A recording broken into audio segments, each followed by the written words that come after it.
Nebo iznad Trnskog, samo nebo iznad uspavanog Trnskog. Sa istoka grad negdje sigurno bije. Ako imamo sreće da uhvatimo neku munju, neki grom malo pre ih je bilo na sve strane. Opa, svetli.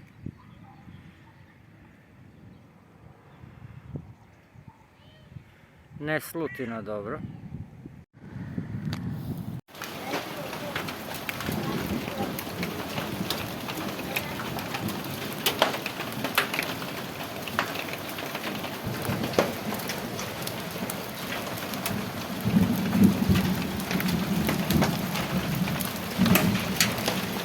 Ono što nije odno mraz, sada će odneti ovaj grad.